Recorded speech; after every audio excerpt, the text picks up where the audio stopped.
it's a potpourri of where to begin, Kelly, right? So let's begin with these, what you could call federal buyouts, essentially, that seem to have been sent to either every or almost every federal worker, essentially saying, if you are not down with what the administration wants to do, you can get paid through September. You just have to tell us in the next 2 weeks whether you're resigning or not, right? Yes, it is in some ways pointing to the exits for those federal employees who might want to step away from their work or resist the requirement of the new president to have workers in office.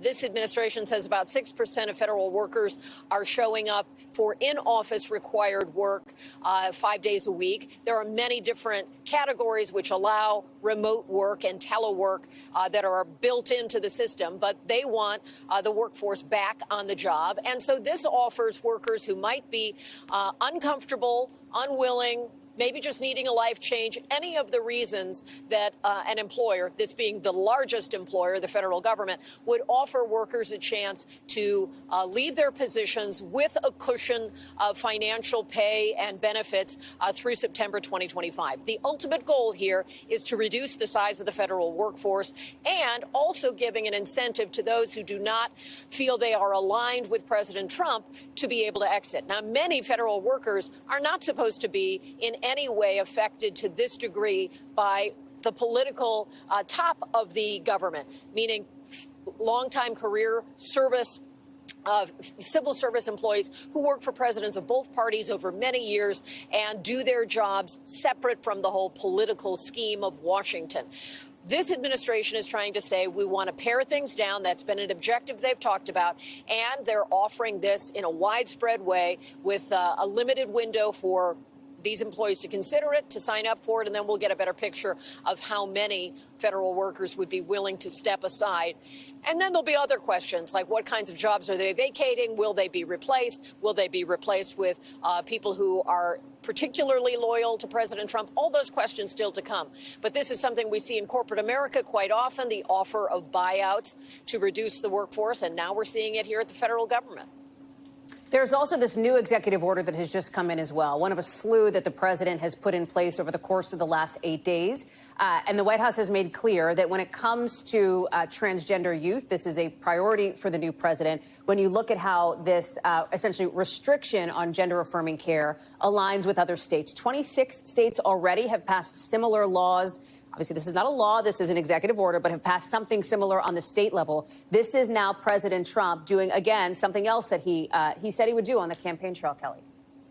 And using the power of the presidential pen, and this is a detailed executive order that affects those 19 and younger, so anyone through the end of their 18th year, that if they are subjected to the types of medical care, chemical and pharmaceutical intervention, surgical, of course, that if that is provided by insurance that's provided by the federal government, that could be limited. Also, questions about having the Department of HHS look at drug clearances for this. Are these the appropriate drugs? So it's regulatory, and it has to do with those who get government insurance, and it's sweeping in its approach to want to curtail this kind of gender-affirming care and medical intervention for young people. And tomorrow is the confirmation hearing for Robert Kennedy, who would be the nominee of the president to be the HHS secretary. Kelly, Some of this is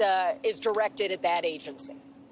Kelly, before I let you go, too, again, in the many topics that have come to a head in just the last hour here, one of them is that federal funding pause that created confusion around the country today.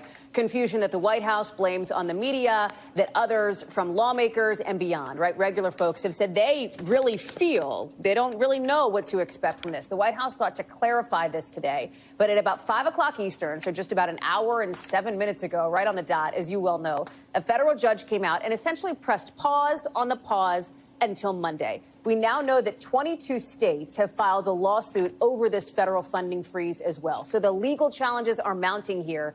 How prepared is the Trump administration for that? What does the White House plan to do moving forward?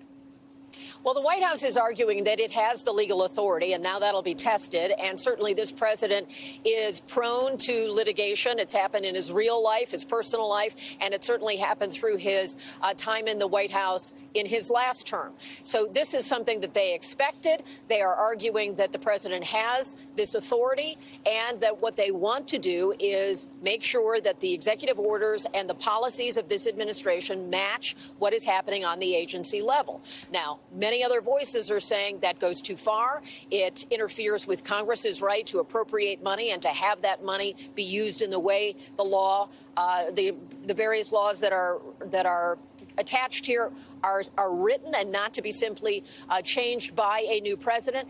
And so they will have to look at this and meet the challenge by responding in court, and that's some of what we expect. They're saying it's not aimed at the individual. It's aimed at matching policies and making sure federal dollars line up where Donald Trump is. Allie?